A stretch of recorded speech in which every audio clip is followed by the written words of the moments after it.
Second exercise, vector second exercise में हम क्या करेंगे, वेक्टर्स के बारे में स्टडी करेंगे। वेक्टर से एक नया वेक्टर बनाओ, या कोऑर्डिनेट्स दिए होंगे उनसे वेक्टर कन्वर्ट करो, या मैग्नीट्यूड फाइंड करो। तो इन छोटी छोटी चीजों के बारे में हम स्टडी करेंगे। जैसे आपके पास एक वेक्टर है, ए वेक्टर, ये दिया है twice I, P J and के, सपोज करो। यानी कि ith कंपोनेंट का कोएफिशिएंट कितना है 2, जे का 3 एंड के का 1। ठीक है, इसके बारे में वो क्या पूछेंगे कि आप इसका मैग्नीट्यूड फाइंड करो। तो मैग्नीट्यूड कैसे फाइंड करते हैं, मैग्नीट्यूड का सिंबल है, हम इस पे ये डाल देते हैं। मैग्नीट्यूड क्या होता है, ith कोएफिशिएंट का स्क्वायर प्लस jth कोएफिशिएंट का स्क्वायर और फिर kth कोएफिशिएंट का स्क्वायर। तो ये जो आंसर आ जाएगा ये आपके पास कितना हो जाएगा, मैग्नीट्यूड ऑफ अ वेक्टर। तो जब भी आपको किसी वेक्टर का मैग्नीट्यूड निकालना है तो आपने उसके कंपोनेंट्स का स्क्वायर करके रूट कर दो, दैट इज मैग्नीट्यूड। जैसे ए वेक्टर इज xi, yj और gk होगा, तो ए वेक्टर का मैग्नीट्यूड क्या हो जाएगा, x square plus y square plus z square का रूट।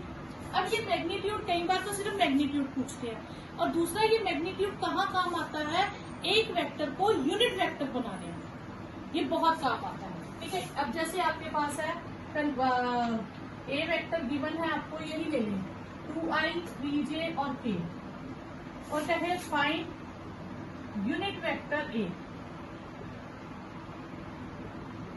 ठीक है, अब जब यूनिट वेक्टर ए है तो उसके ऊपर कैप लगेगा।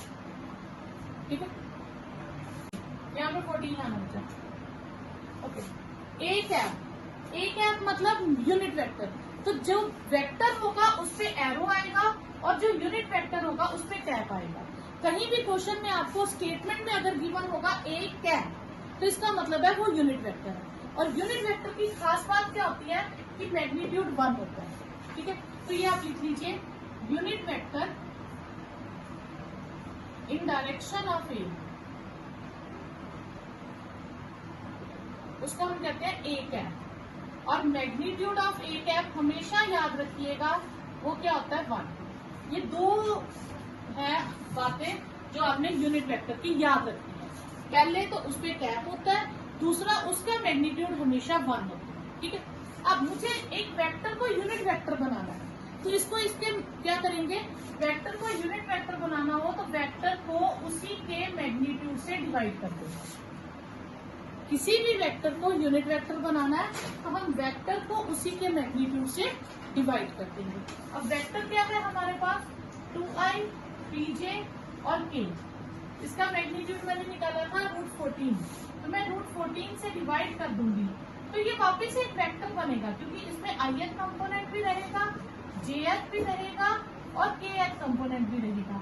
कंपोनेंट तीनों है, इसका मतलब ये वेक्टर है, लेकिन ये वेक्टर क्या है, यूनिट वेक्टर बन गया। अब हम चेक कर सकते हैं कि इसका मैग्नीट्यूड 1 है, हम इसका मैग्नीट्यूड निकाल के देखते हैं।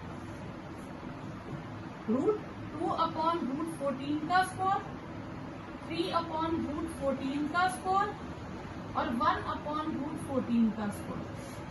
तो कितना आ जाएगा 4/14, 9/14 और 1/14 का स्क्वायर रूट। 14/14 का स्क्वायर रूट दैट इज 1। तो आप जब भी निकालेंगे यूनिट वेक्टर का मैग्नीट्यूड जो होगा वो हमेशा 1 होगा। फर्स्ट क्वेश्चन है find the magnitude of the following vectors.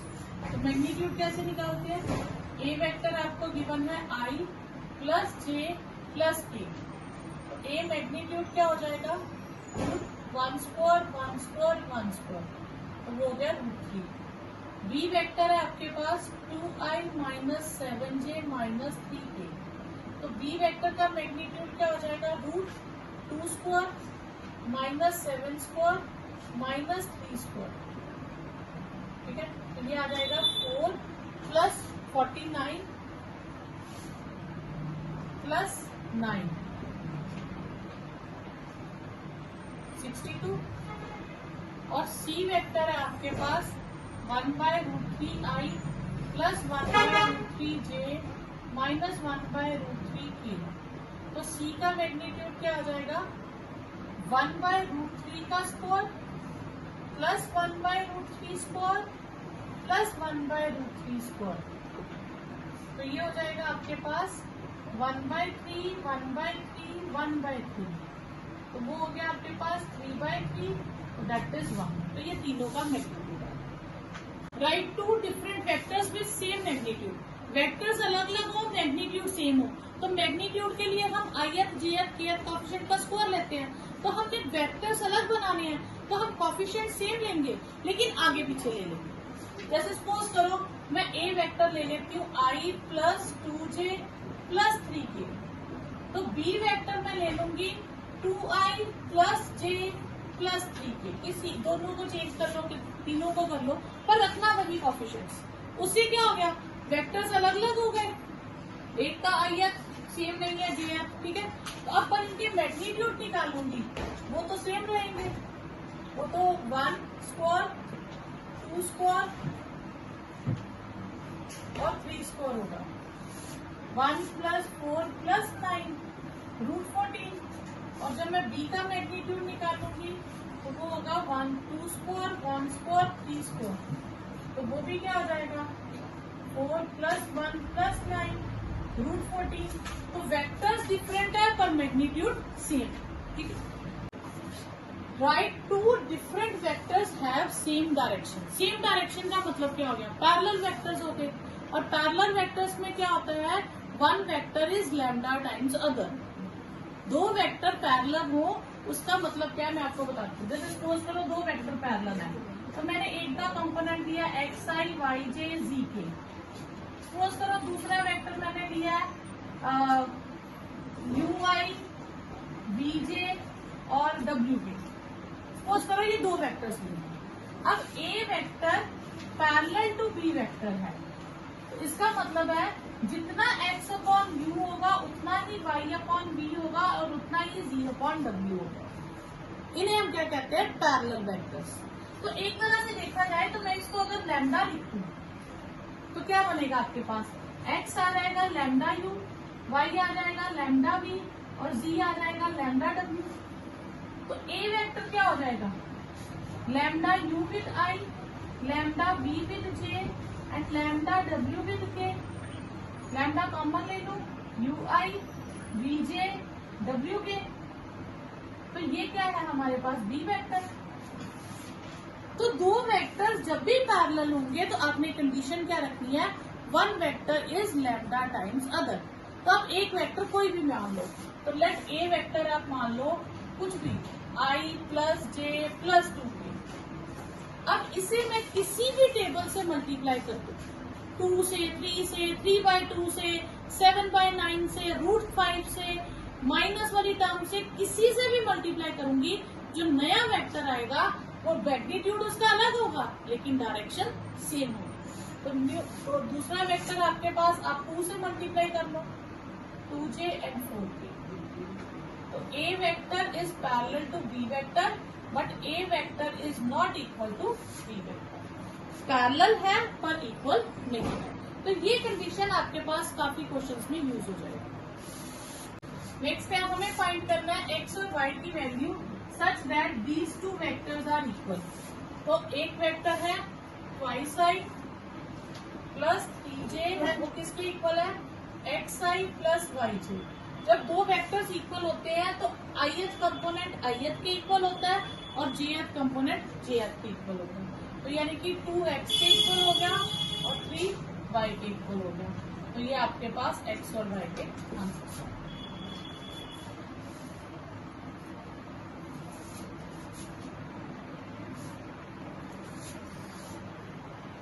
Find the sum of vectors. तीन वेक्टर्स का सम फाइंड करना है, a vector plus b vector plus c vector. तो हम i में ith कंपोनेंट ऐड करेंगे, j में jth कंपोनेंट ऐड करेंगे और k में kth कंपोनेंट ऐड करेंगे। तो ये आपके पास आ जाएगा 0i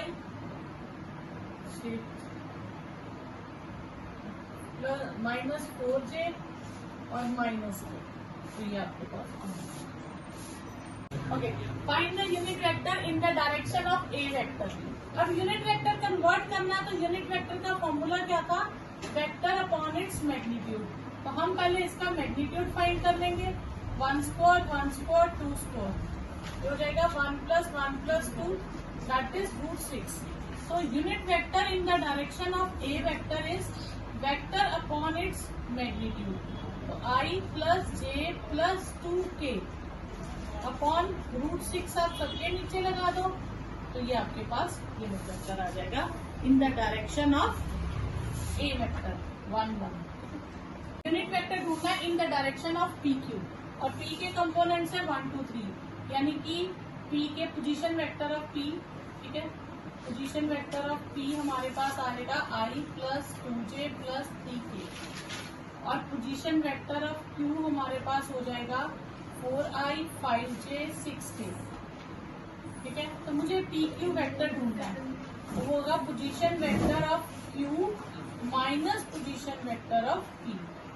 तो 4I 5J 6K में से मैं I + 2J + 3K को सब्ट्रैक्ट कर दूंगी, तो ये आएगा 4I - I 3J 3I + 3J + 3K। अब मुझे इसे वेक्टर नहीं, वेक्टर को किस में कन्वर्ट करना है, यूनिट वेक्टर में। तो यूनिट वेक्टर के लिए मैं क्या फाइंड करूंगी, इसका मैग्नीट्यूड। तो ये आएगा 3 स्क्वायर 3 स्क्वायर 3 स्क्वायर, यहाँ जाएगा 27, तो इसे हम 3√3 लिख सकते हैं। तो unit vector in direction of PQ vector, तो वो क्या होगा, PQ vector upon its magnitude, ठीक है। अब जब मैंने इंग्लिश में यूनिट वेक्टर लिखा है तो मुझे उसके ऊपर क्या डालने की जरूरत नहीं है, ठीक है। तो PQ vector is 3I 3J 3K और उसका मैग्नीट्यूड कितना है 3√3, तो वो हो जाएगा 1/√3I 1/√3J और 1/√3K। ये आपके पास PQ वेक्टर। क्वेश्चन है for the given vectors A vector and B vector find the unit vector. हमें क्या ढूंढना है, unit vector. Per unit vector क्या होना चाहिए, A + B करके। तो A + B कितना है, 2I - J + 2K minus I + J - K, तो ये हो जाएगा आपके पास I + 0J + K। अब मुझे इसको वेक्टर नहीं ढूंढना है, इसका यूनिट वेक्टर ढूंढना है, तो मीन्स मैं इसी का मैग्नीट्यूड फाइंड कर लूंगी, तो वो हो जाएगा 1 स्क्वायर + 1 स्क्वायर √2। तो unit vector in direction of A vector + B vector, वो क्या होगा I + K अपॉन √2, तो ये यूनिट वेक्टर है। Find a vector in the direction of this has magnitude 8 unit. जैसे हम छोटी क्लासेस में करते थे, यूनिटरी मेथड होता था, 10 चीजों की प्राइस इतनी है तो 15 चीजों की निकालो, तो उसके लिए हम क्या करते थे, एक की प्राइस निकाल के उतने से मल्टीप्लाई करते थे। तो मुझे 8 यूनिट चाहिए, तो मैं 8 यूनिट नहीं फाइंड कर सकती, मैं यूनिट वेक्टर फाइंड कर सकती हूँ। क्यों, क्योंकि इसका मैग्नीट्यूड 1 होगा। जब मुझे 1 मैग्नीट्यूड वाला मिल गया, अब मुझे 8 यूनिट चाहिए तो मैं 8 से मल्टीप्लाई कर दूंगी, 7 यूनिट चाहिए तो 7 से कर दूंगी, जितने यूनिट चाहिए उतने से मल्टीप्लाई कर दूंगी, ठीक है। तो हम इसे मान लीजिए A वेक्टर, हमें दिया है 5I - J + 2K, तो मैं इसको यूनिट वेक्टर में कन्वर्ट कर दूंगी। तो यूनिट वेक्टर में कन्वर्ट करने के लिए क्या होता है, उसी के मैग्नीट्यूड से डिवाइड कर देते हैं, और मैग्नीट्यूड क्या होता है, ith, jth और kth कोएफिशिएंट्स के स्क्वायर का सम, ठीक है। तो ये हो गया 5I - J + 2K और रूट आ गया आपके पास 30, ठीक है। ये यूनिट वेक्टर हो गया, इसका मतलब इसका मैग्नीट्यूड कितना हो गया 1। अब मुझे चाहिए vector in direction of A with 8 units, तो मैं क्या करूंगी, इसे 8 से मल्टीप्लाई कर दूंगी, बस, और कुछ नहीं करना, बस इतना सा। अगर कहे 7 यूनिट्स तो 7 से कर दो, 6 यूनिट्स तो 6 से कर दो। शो करना है 2 वेक्टर्स है, दोनों कोलिनियर है। कोलिनियर के लिए हमने क्या किया था, A and B are collinear, then A is lambda times B। तो एक वेक्टर हम ले लेते हैं, A वेक्टर नाम दे देते हैं 2I - 3J + 4K, और दूसरे वेक्टर को B नाम दे देते हैं -4I - 16J - 8K +16, ये +6 है बेटा, प्लस 6j। तो अगर मैं इसमें से -2 कॉमन ले लूं तो ये क्या आएगा 2i minus 3j plus 4k। तो ये -2a वेक्टर यानी कि b vector is sometimes a vector. तो therefore b vector and a vector are collinear. Clear? तो b is lambda times a हो या a is lambda times b हो, उससे कोई फर्क नहीं पड़ता। Find the direction cosines of vector. अब ये डायरेक्शन कोसाइंस और डायरेक्शन रेशियोज 3D में जो नेक्स्ट चैप्टर है उसमें बहुत यूज होता है, काफी कॉन्सेप्ट है, इसी पे बेस्ड काफी सारे क्वेश्चन आते हैं। तो इसका वेक्टर से ही क्वेश्चन बनता है। तो कैसे देखो, अगर हम इसको मान लें a वेक्टर i 2j और 3k, तो जो i j k के कोफिशिएंट्स होते हैं इनको डायरेक्शन रेशियोज कहते हैं। इनको क्या कहते हैं? Direction ratios. Direction ratios of A vector वो हो जाएंगी 1, 2 एंड 3। क्लियर? आप इस तरह से ब्रैकेट में भी डाल सकते हो, सिंपल ब्रैकेट में भी डाल सकते हो। ये क्या होती है? Direction ratios. अब डायरेक्शन को साइन फाइंड करना है, तो जो सिंपल वेक्टर के कोफिशिएंट्स होते हैं उन्हें कहते हैं डायरेक्शन रेशियोज। और जब मैं इसको यूनिट वेक्टर बना दूंगी तो उसके जो कोफिशिएंट बनेंगे वो होते हैं डायरेक्शन कोसाइंस। बस डायरेक्शन रेशियो और डायरेक्शन कोसाइन में यही फर्क है कि जब रेशियोज को उसी के मैग्नीट्यूड से डिवाइड कर देंगे तो वो क्या बन जाती है? Direction cosines. तो डायरेक्शन कोसाइंस क्या होंगी? Direction cosine of A vector 1/√1², 2², 3², 2/√1², 2², 3² और 3/√1², 2², 3²। तो ये आ जाएगा आपके पास 1/1 + 4 + 9, 2/1 + 4 + 9 एंड 3/1 + 4 + 9। तो ये हो जाएंगी 1/√14, 2/√14 एंड 3/√14। तो ये हो गई डायरेक्शन कोसाइंस। तो रेशियो से कोसाइन बनाना हो तो आपने क्या करना है? उसी के मैग्नीट्यूड से डिवाइड कर देना। अब रेशियोज में कई बार कहता है ये डायरेक्शन रेशियोज है या डायरेक्शन कोसाइन है, चेक करो। अगर डायरेक्शन कोसाइन है, जैसे मैं इनको नाम दे दूं LMN, ठीक है?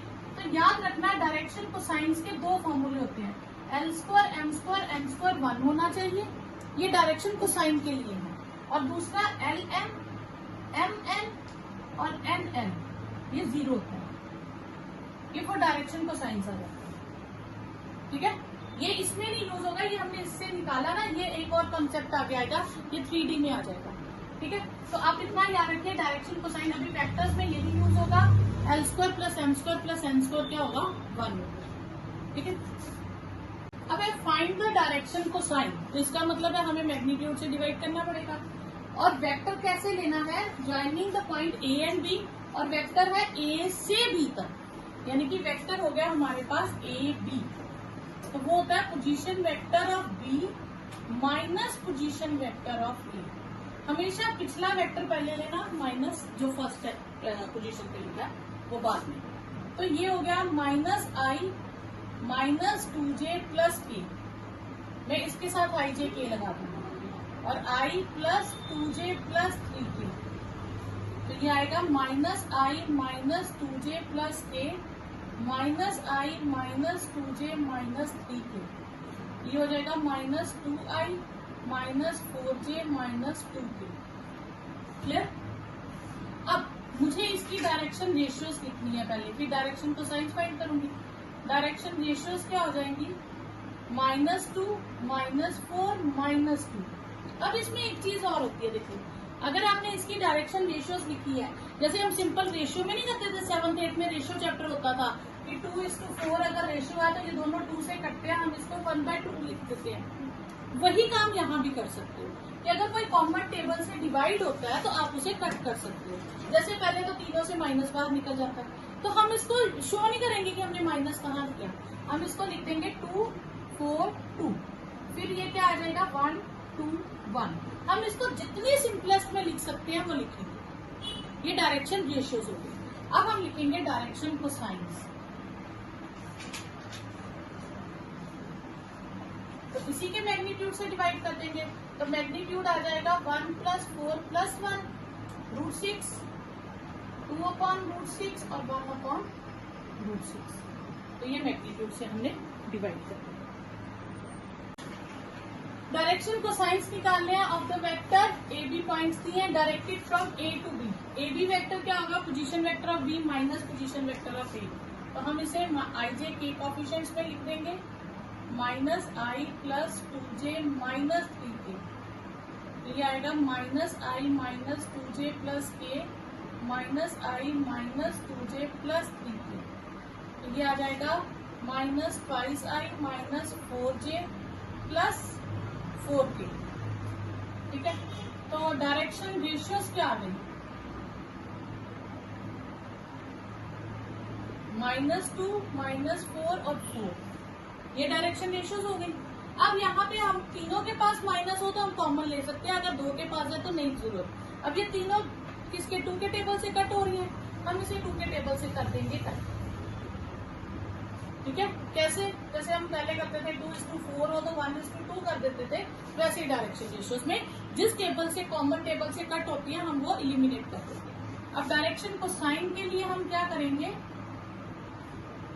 हम इसी के मैग्नीट्यूड से डिवाइड कर देंगे।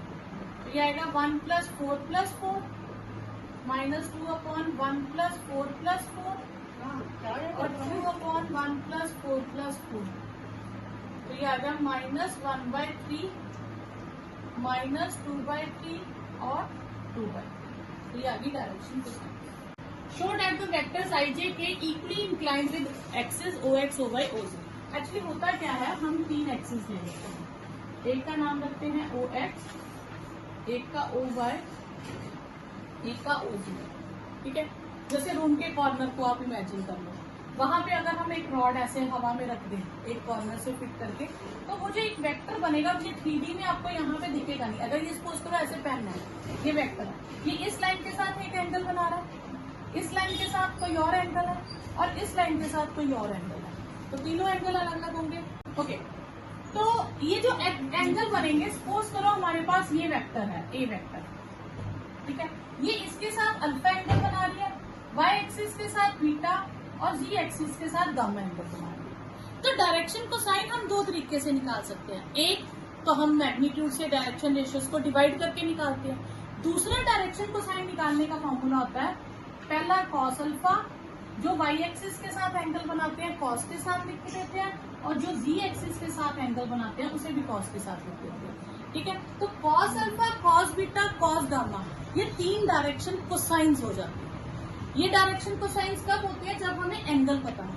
तो अब आप देखोगे ना, तो नेक्स्ट चैप्टर का 3D का फर्स्ट क्वेश्चन ही यही है कि आपको एंगल गिवन है, डायरेक्शन कोसाइंस निकालने, तो कॉस लगा देना तो डायरेक्शन कोसाइंस हो जाते हैं।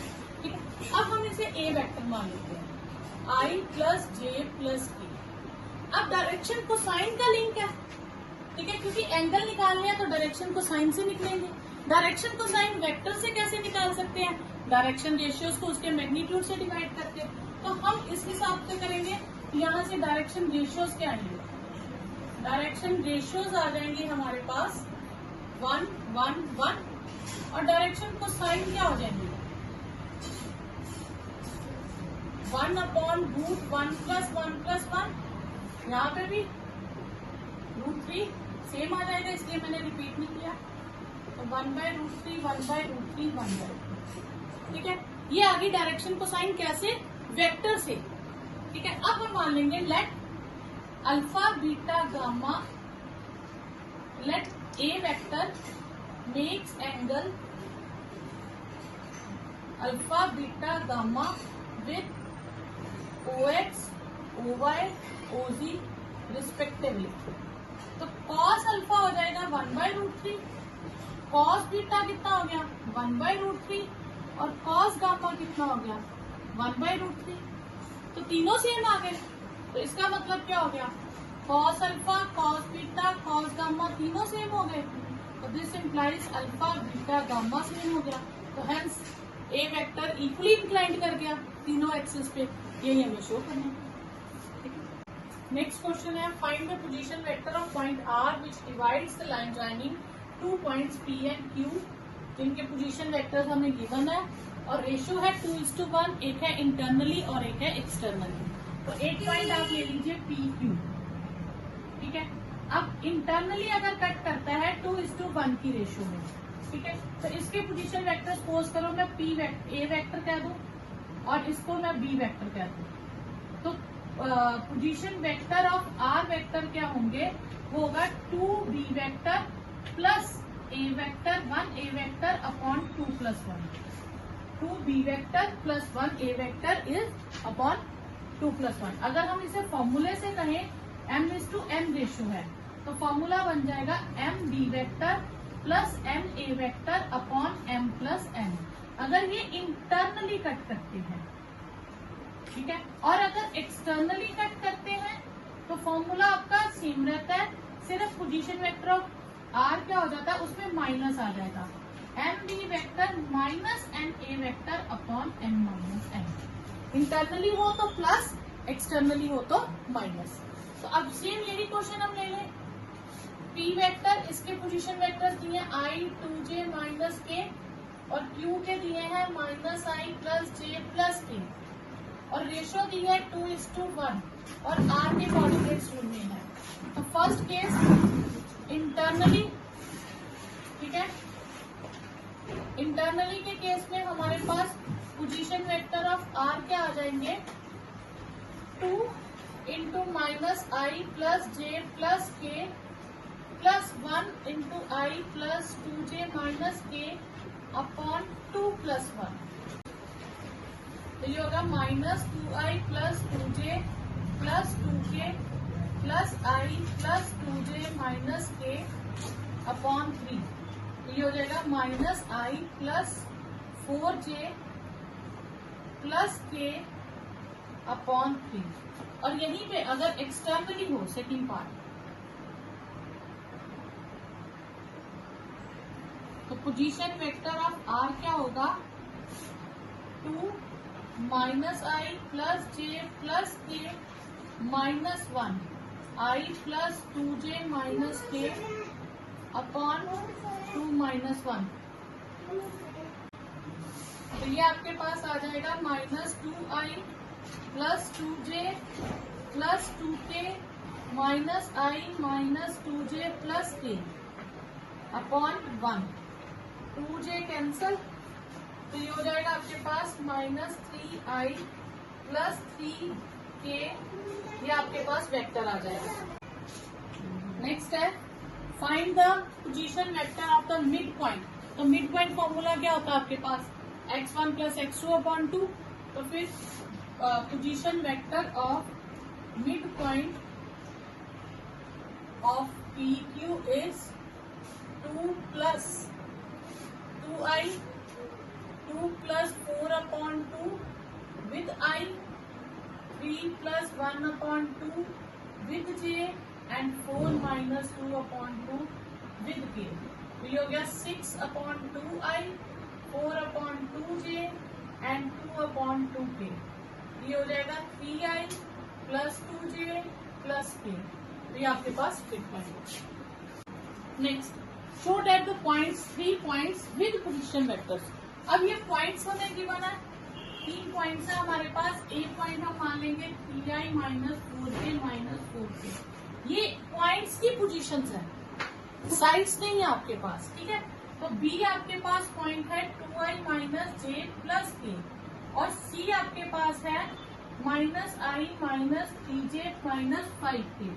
तो ये 3 जो है ये आपके पास क्या है, पॉइंट्स की पोजीशंस। तो हमें शो करना है ये राइट एंगल ट्राइंगल बनाते हैं। तो अगर ये राइट एंगल ट्राइंगल बनाते हैं तो किसी 2 साइड्स के बीच एंगल कितना होना चाहिए, 90 डिग्री। तो 2 साइड्स के बीच जब 90 डिग्री एंगल होता है तो या हम इसमें एक डिस्टेंस फॉर्मूला लगा के भी शो कर सकते हैं, ठीक है। डिस्टेंस फॉर्मूला के लिए हम क्या करेंगे, हम पहले AB लाइन ढूंढेंगे वेक्टर। तो वो हो जाएगा position vector of B minus position vector of A। तो B में से A माइनस करेंगे, -3I plus 4J plus 4K, ठीक है। तो ये आ जाएगा -I plus 3J plus 5K। फिर हम BC वेक्टर ढूंढेंगे। तो position vector of C minus position vector of B. अब सी में से बी को सब्ट्रैक्ट कर देंगे, -2i प्लस जे माइनस के, तो ये हो जाएगा -3i minus 2j minus 6k।